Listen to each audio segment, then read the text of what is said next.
Shalom, shalom, ladies. Shalom. Shalom. All right, to the right, you have my beautiful wife, RofaynuYah, from the Lion tribe of Yehuda. Then to the left, you have my beautiful wife, Atarah, from the tribe of Lewi. Shalom. All right, this is part 2 to our polygyny discussion. A lot of people have tons of questions. I mean, they always hit me up asking me so many questions. They want to know about polygyny, how it works, what do y'all do. So we got tons of questions. Let's get some of these questions out the way. Some of them may be harsh. Some people love polygyny. Some people can't stand polygyny. Some people love polygyny so much that they're watching this video to join and get down with the home team, baby. Woo, woo! All right. The first question that we have is from Ty of the Hebrew War Machine. And she wanted to know, did any of you have children before entering into your polygyny relationship? And how hard was it to get the children to adjust? I'll take that question, Ty. That's a very good question. I came in this relationship with 4 children. And I'd say that was one of the biggest hurdles that I had to overcome. And most people may think that it's jealousy, but no, because me and RofaynuYah, we definitely clicked way before, I came into this relationship, so it wasn't even that. But it was difficult because the children don't understand the concept of polygamy. But it was easy also because most of our children share birthdays, they share age, and, kids tend to, click with children their same age. So it wasn't that hard, but it was a little bit more difficult than I thought. So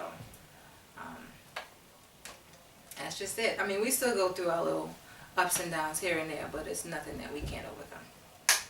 We shall overcome. All right. Yes, y'all have good questions, ladies and gentlemen. I have another question from my brother Yehuzadek, El Ben Yehuda. His question is, does the first woman need to be in agreement with taking a second wife? I guess I'll take that one. Who said you was the first one? Well, I'm the senior wife, so I was with him for the longest. How many years were you with me? We've been together 18 years. Dang! That's a long time. I don't think, if you want to say biblically, that it's necessary that the first wife agrees to it. But I do say, if you want a happy home and you want peace, you definitely want to make sure that your wife is in agreement. It's best to actually let her be part of the process. That way it can be harmonious and everybody gets the best of the polygyny. Excuse me. All right, no, that's an interesting answer. So what would you say to the men that have a wife and their wife is just so against polygyny, but they really, really want polygyny? I would tell him that maybe she needs to speak with someone who is in a polygyny relationship, and maybe she can understand that it's the values of it and the importance and even the blessing that it can be. And once maybe if she's around it and she sees the blessing that it can be, maybe she can open up to it. Well, I want to play devil advocate. Okay. Suppose you come into you have your wife and you've been married for some years and you've never brought the concept of polygyny to your wife. But then you see other couples, other polygynous positive couples that, that are going right, and you just want to come up and say, well, you know what, the Bible said I can do this, the Bible said I can do that, and you want to just up and say I want to bring a wife in, and you better conform. How does that work? Because you've never introduced her or even asked her if she's interested or if she's interested in polygyny. You understand what I'm saying? Mm-hmm. How do you work around that? Do you just say, you know what, I'm going to do it anyway because I can, or do you respect your wife's wishes? Are you asking me? I'm just throwing it out there. Okay. That's something that a lot of men should consider, because you can't just come up and say, well, you know what, it's in the book, we could do this. And then what if your wife of 15, 20 years don't want it? Would you sacrifice losing her in order to gain another one, which you'll be back at one? No, that's what I'm saying. That man has to really consider that. Well, you know, a lot of this discussion is going to come up this Sunday. This Sunday at 1386 Ralph David Abernathy, Atlanta, Georgia, inside the West End at Shomer HaTorah. We actually have a beautiful polygyny discussion with Rob Love of Guerrilla Republic, myself, the beautiful and handsome Nasi Yashuvel. We also got the famous author Patricia Dixon, and the name of the book is What We Want for Us. Sisters, we want for ourselves. What we want for ourselves, we want for our sisters. Yeah, Cam. Let me get that book right here. Okay. Get a shout out right there. There we go. My sister, she wrote that book. I can't wait to meet her. We want for our sisters what we want for ourselves. It's an awesome book. It's packed with information. She actually did a research and she was involved and went into different communities and took notes. I have a question that came in. All right. Did you read it before? All right, come on. Okay. This question is from area code 602-703, yada, yada, yada. Being without a congregation or fellowship, how do you find a suitable woman or ways to find a helpmeet for the family?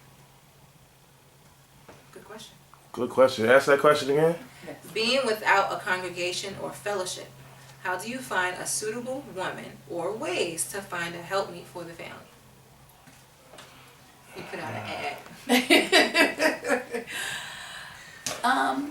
That's a good question. I think one way is not so much put an ad out, but getting to know people. We're in a time where social media is prevalent. You have to find like minds. So with you finding like minds and like people, you will find people who are under the same understanding. And it's really important to take your time and get to know a person. I know that a lot of people do Power Talk, or they're on YouTube, or they're on Facebook, or whatever social media they have, and fellowshipping with their people. That's one outlet in getting to know. Yeah, but social media is dangerous. People aren't who they say they are. So, I mean, the thing about it, I would ask, why aren't you part of a congregation? Because the book says, gather yourself, O nation undesired. And maybe there's not people in your area. But I think we should start thinking about actually moving and migrating to places where there are people that want to build communities, you know? Like such as Shomer HaTorah, you know, and build a nation and the community. Yeah, that's important. Definitely. I mean, we'll keep you posted, brother or sister. You know, we can help. Just let us know. All right. I have another question. All right. And this question is from Yehuzadek, right? And he made this statement. He said, is there a financial qualification to having multiple wives today? For instance, in Torah, the men had to have enough to take care of all the women without diminishing the goods of the first. Today, women can work too and bring money in. Y'all want to answer that? I would say it is a necessity for some type of income to be in a home. Also, you don't want to leave the power into the woman's hands. You don't want to leave all the power into the woman's hands. If you have a man in a polygynous relationship, I think if he's not working, he's not bringing in any bread, he's not doing anything productive in the house, he's not going to be the man in that house.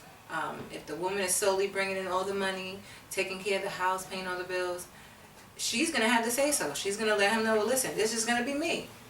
And it's right. It's rightly so. Mm-hmm. Because he's not doing anything. But if she's the only one bringing in money, you're not going to bring another woman to me talking about this your sister wife and you're not helping out. No way. The man should you know, step up and be a man. Hello, yeah. I was just gonna say, even if you read Proverbs 31, the woman did have, she did work. So it's not that just that in biblical times that the men solely did things. Women did things to help out their household, whether it was work in the field, make goods, acquire land. They did do that. I think that it's a collaboration. It was a collaboration then, and it will be a collaboration now. Okay, and I completely agree.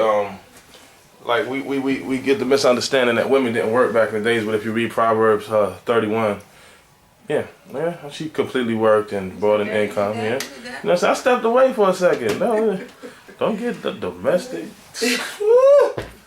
All right, we have a caller. Put it on speaker. Yes. Hello, caller. Hello. Shalom. Hello. Shalom. Hi, Queen. Who? Hey, Queen. That's Higgy. That's Igdalia. Shalom, Higdalia. Shalom, Iggy. And actually, it's Ty as well. We just wanted to go over some. All right, and it's Ty. Hello. Shalom, Ty. Shalom. Ty, we read one of your questions. You got another question? Yes. All right, what's your other Wait, question? Speak up. Okay, when you guys were presented with the whole idea to be in a polygynous relationship, did the feeling come natural or did it take a while to think over? All right, good question. Hold on one second. I'm gonna put it closer to the camera so we can hear that. And you asked it beautifully. I'd like to hear that again. Hold on one second. I'm getting a little tangled up here.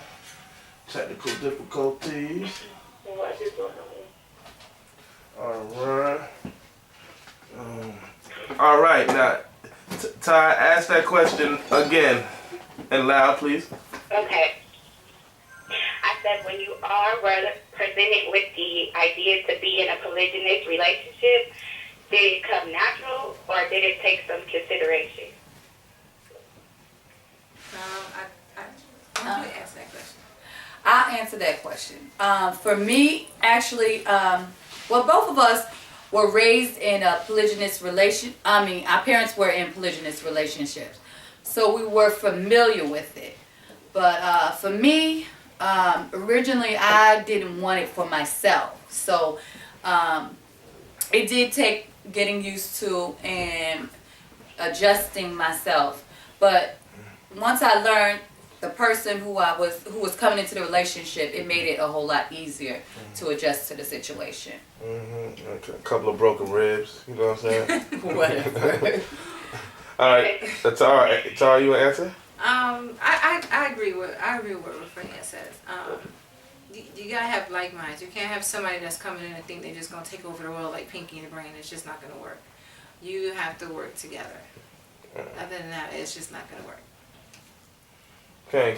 And if I could share something, initially I was slower than a lot of males, but I ended up, when I moved to Georgia, I kind of hit a downward spiral in my younger years, and I was kind of like a dog in the beginning, you know. And I would try to bring people into a relationship, and not even trying to check their credentials or see if they're qualified. I was just so excited about having polygyny that a lot of times it didn't necessarily work out. So this was actually a match made in heaven by the Creator, because He put together two people that love and care for each other. And then I had to change my ways and to seek the Lord and do more spiritual transformations in my life. You're looking like you want me to pause this camera, bro? You know what I'm saying? You know what I'm saying? And I was thinking. I know, it looked like you was just looking at me all sexy and stuff. Like, you can't do that in front of the camera. All right. Hey, Dahlia, you had a question? I have a question. All right, you need to speak up, Higdalia. Okay, because a lot of the times, like especially when the first video came out, there was one sister in particular that was saying a lot of nasty things, like, oh, it's lustful, he's being greedy, and so on. how do you prepare your children to deal with that sort of like rumors or back talk, or Good question. like saying those sort of things? Good question on Barbara Walters' face. Oh, you taking this too serious, man? Like, oh, yeah. That's a good question. It was easy because we talked to our children. We communicated with our children. They understood the situation. They understood that people can be vicious, and that can happen in any type of relationship. Even if it's a monogamous relationship, people can always try to hurt that couple for whatever spiteful reasons.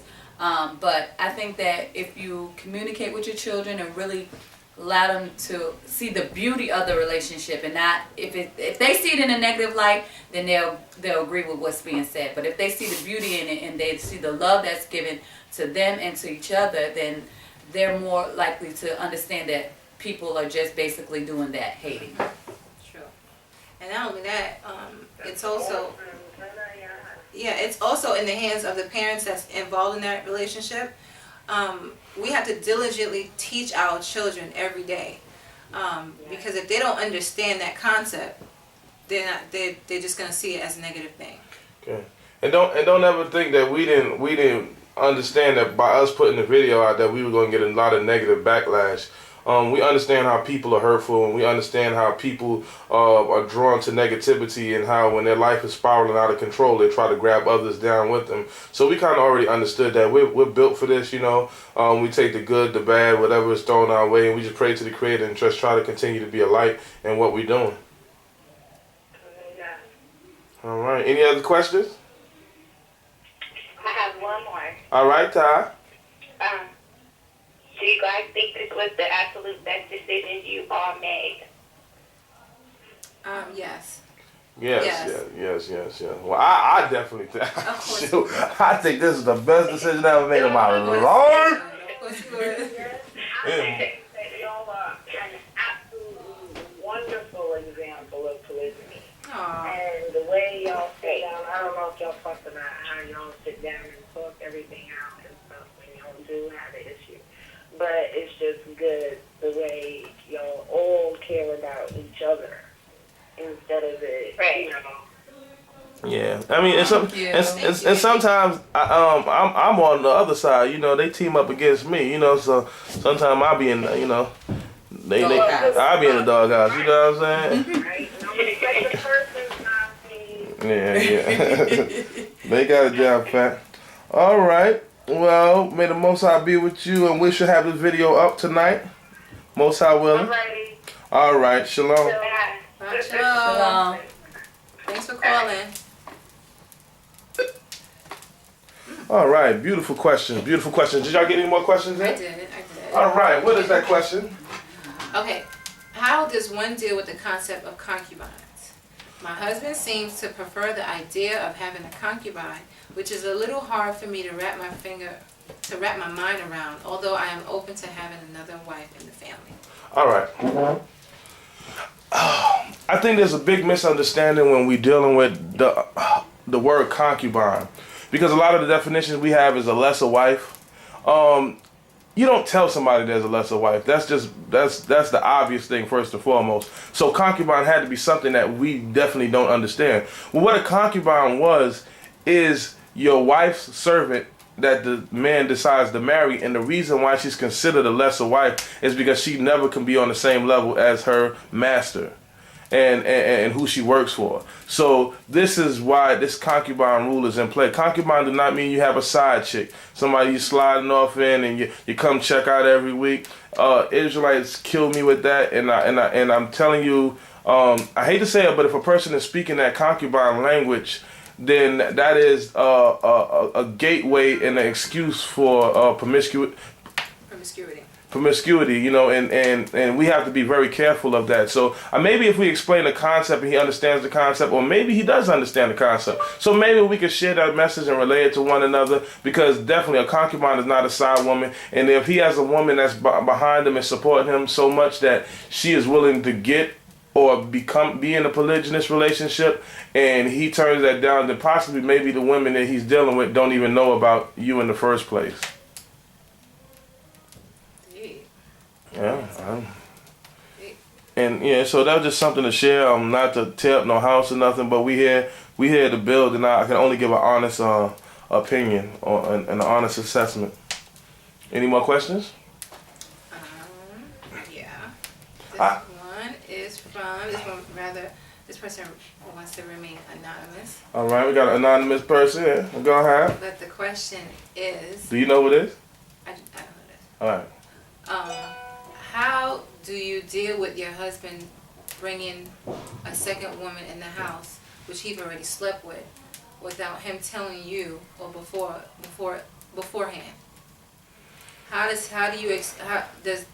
Why does your husband expect you to accept it after you've already slept with the woman? All right. I'll comment on that. I'll say this: the brother made a big mistake. You don't make a mess and then try to clean it up later. If you're man enough, then you speak and present the information to your wife. If you're not man enough to discuss what you think or what you like, then you don't have the testosterone that's needed to really take on the polygamous relationship. Hold on 1 second. Shalom, shalom. I can agree with that. Shalom, okay? That's crossing lines. All right, that's all right. Very. All right, so hold on 1 second. You got a question? Right, because. Not only that, that's going to cause the two women to go against no, each other. you got to Yes, ask the you line have to to, ask questions. We recording. It should be something that they're building together, and I'm put it up tomorrow. once it's already, you've done what you did, and now you want to make it right by saying, "Oh, we're gonna just all be together." That's a mess waiting to happen. That's my opinion. I mean, Sorry, I'm not trying to offend anyone. No, it's just like your wife is your best friend. If you can't tell your best friend what you're going through, then that shows either you don't respect her as your best friend, or yeah, but it shows you don't respect her as your best friend. It even gets to the point if somebody talks to me or texts me a lot, I tell my wife, hey, so this person's texting me a lot, because you don't want things to be a secret, and then you got to fight all of that in the beginning, and then it's troublesome, and then there's envy and jealousy already from the start. You will always have a better chance finding someone that your wife like if you push it, and your wife will end up being involved in that, And if they aren't, like my wife said earlier, you need to create that environment and have them call people that are dealing with a polygamous relationship, because sometimes women reject polygyny because they don't see it. And when they do see it, they see a bad example. So you have to create an environment that's conducive for the growth of polygynous relationships. Mm-hmm. So you will have to have a person that's involved in polygyny. Your wife will have to see it, because nobody wants to be an outcast. First of all, we take on the title of Hebrew Israelites. Most of our families disown us when we take this title. We're outcasted by society. Now we want to take another step and say, well, not only are we Hebrews, but we're polygynous, or we're in a polygamous relationship. And that's another thing that your wife has to deal with from the outside world. So a lot of times, we are people that deal with the power of empathy. We have empathetic neurons that trigger when we want to fit into society. And that's why a lot of us, we evolve into what our habitat or our environment wants us to be. So we have to create an environment that's conducive for polygamy. And if you want polygyny and polygyny is hard for you to get, I would suggest that maybe even reach out to me or my wife, and we'll help walk y'all through it or talk it and make it feel comfortable for your wife. And I would say, don't think that because it's a custom that you have to do it, because polygyny is not for everyone. It's just not. You have to be strong above all levels to be in a polygynous relationship. It's definitely not for the weak, and it's not for everyone. No, it definitely isn't. It isn't, and it's a hard thing to do as a man.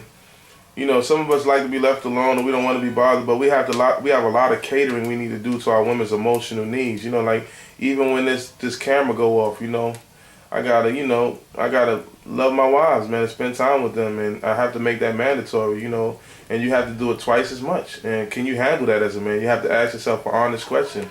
Are you willing to be up in sometimes the emotional ups and downs and talking to your woman and getting her through the struggles, or is she helping you get through the struggles that you have? I mean, there's a lot to it. So there's a lot to consider as a brother, as a man. And don't think you're cool because you're getting polygyny. What makes you respectable is if your polygyny is working. Answer this phone. Whenever y'all are ready, I have a few questions. All right, okay, hold on 1 second. We have a question? Go ahead if you All right, got hold on it 1 second. the phone, and then I have a few. All right, Kaza L, speak up, man. Shalom, shalom. Shalom. Shalom, cousin out of Houston, Texas. Shalom. I have a question regarding polygyny. Okay. Go ahead. Let me know when you're ready for the question. Go Go ahead. ahead. All right. Okay.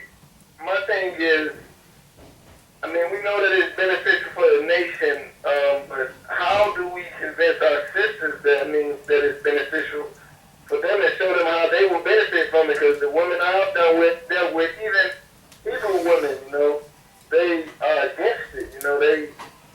They don't want to share it. I don't want to share you. So how do we reach them and show them how beneficial it is for our nation?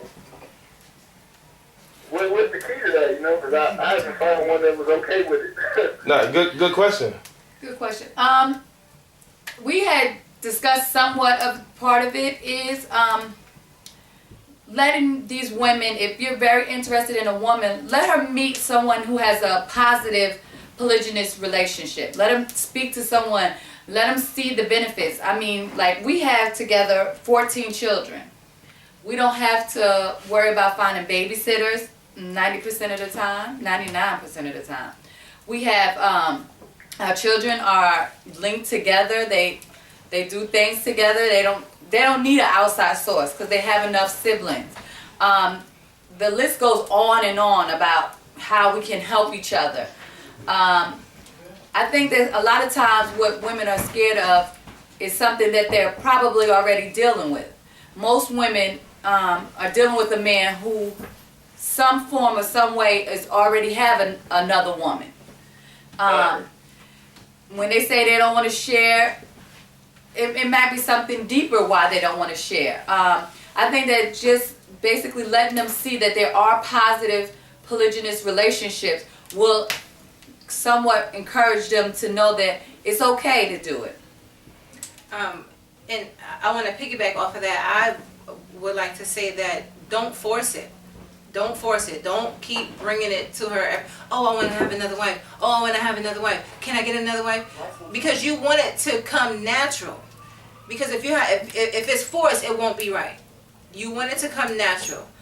You don't want to keep forcing this on a woman. If she doesn't want it, she doesn't want it. You can't force her. You can't beat it in her head.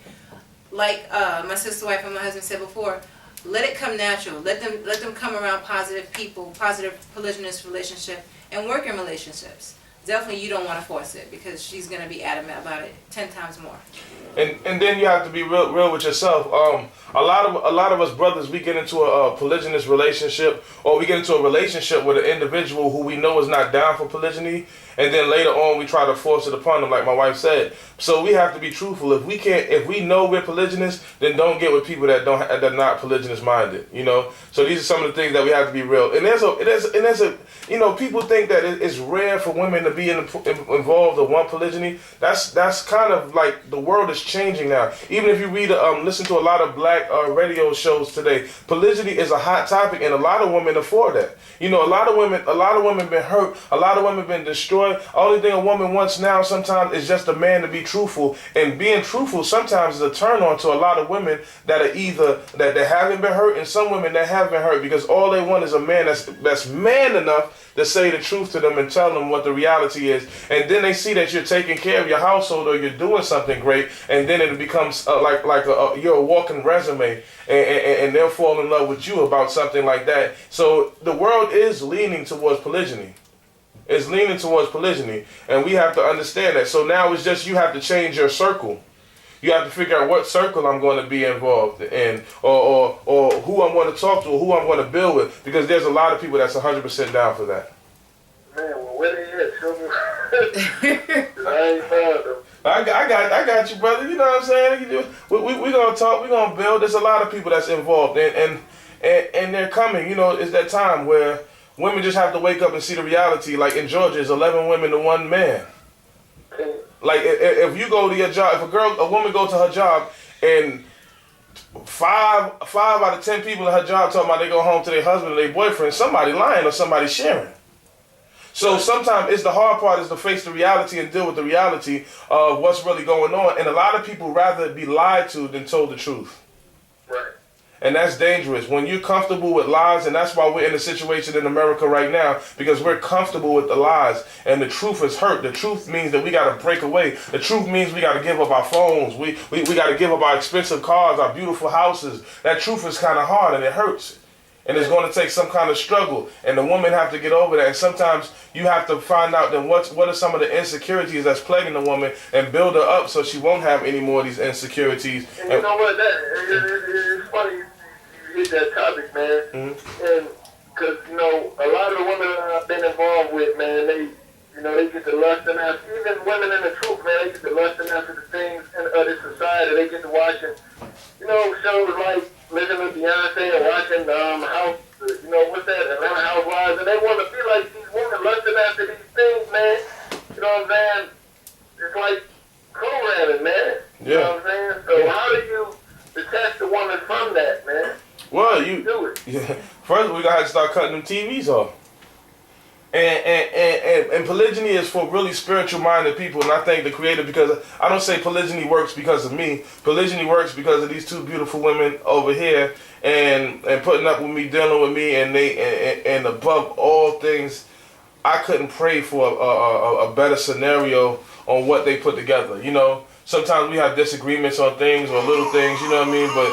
For the most part, these women are the greatest 2 women on the planet to me because they made my fantasy or a thought that I had in my reality. They brought it into reality for me, and they were dynamic. So the thing is, it's just, bro, it's just finding people that and then everything is a draw too. It's how you present yourself. When I walk in the room, right, I look like a polygynist. I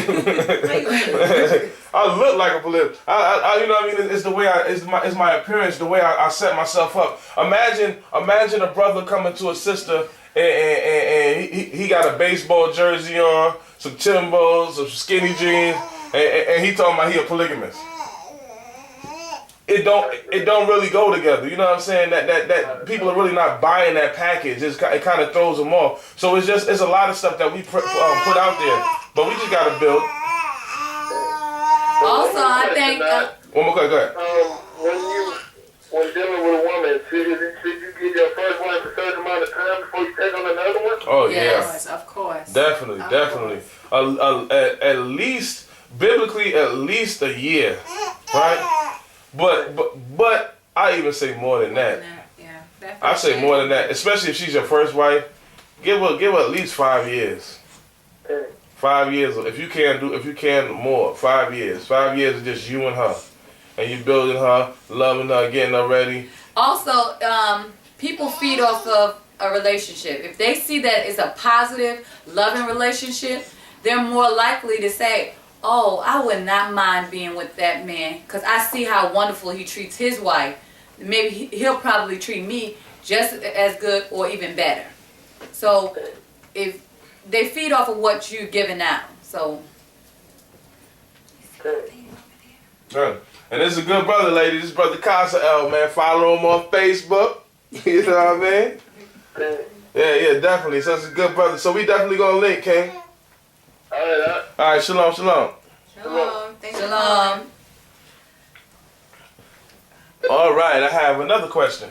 Did you get any questions in? I did. All right, let's get one of your questions. What you got? As a polygynist woman, what is the most challenging aspect of living in this way of life?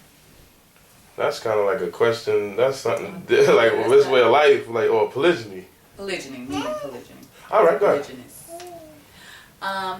I think it's just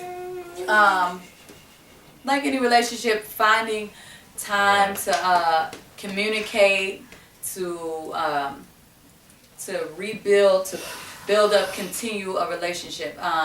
With everybody having things going on, children, work, lives, it's finding that medium where you have that, you're actually building on your relationship. That to me is important. And I also want to add to that, being honest and open, and communication. Those are some very positive and important keys that we should keep in mind with being inside of a polygynous relationship. Because if you can't be honest, it's just not going to work. And communication is definitely the key to a successful relationship. Yeah, okay, and that's it. It's like she said, maximizing our time and finding how we get to spend time with each other. I mean, initially we came in there, 14 kids, we cleaned up all day. You know, we found time, but now we starting to realize where to make time and where we can spend time with each other and do more stuff. So that's definitely it for me. You know, and she agrees. My baby agrees. Okay, yes, they can't, Abba. What's your name, Mama? They can't, Abba. What's your name, Mama? I Another got to ask her because she's a twin because I don't know who she is right now. All right. That's Zanaya? That's Zanaya. I knew it. She talk a lot. Hey, boo. All right. We got a question.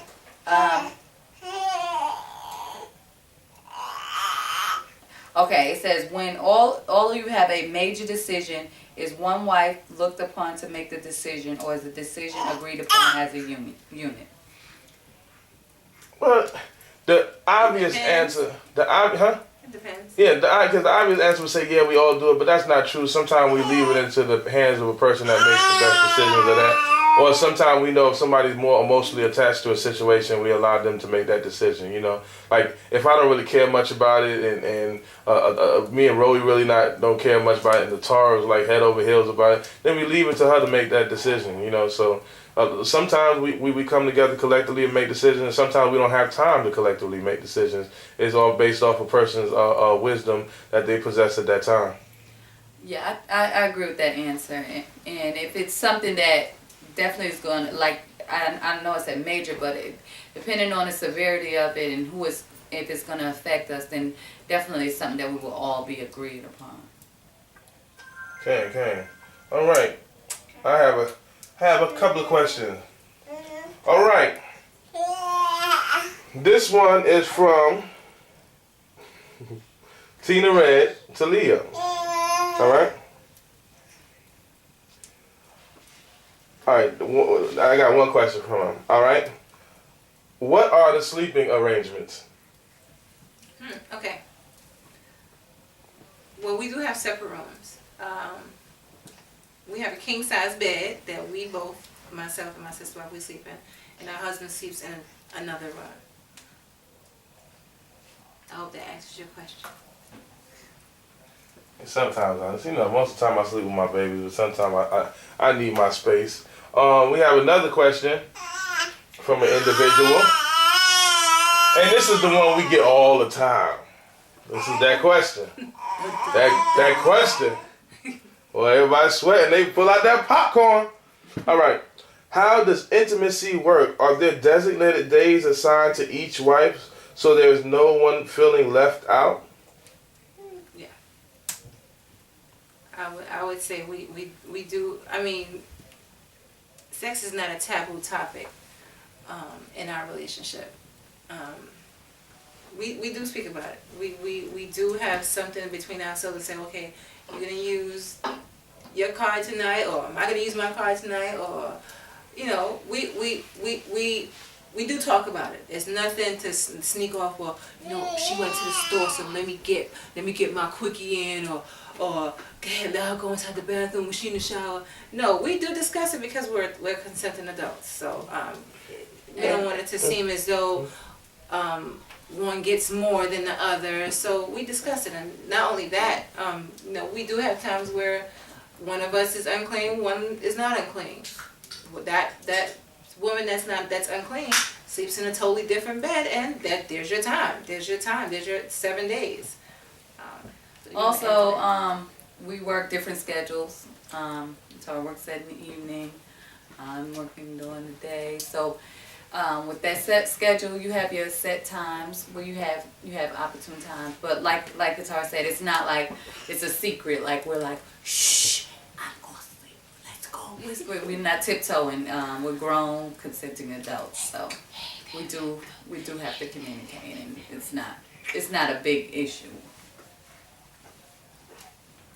Okay, good question. Good question. All right, we got some questions coming in. It's getting good now. It's getting spicy. That fire kicking up in the back. All right, another question. If a third or fourth wife came around, what would she need to bring to the table?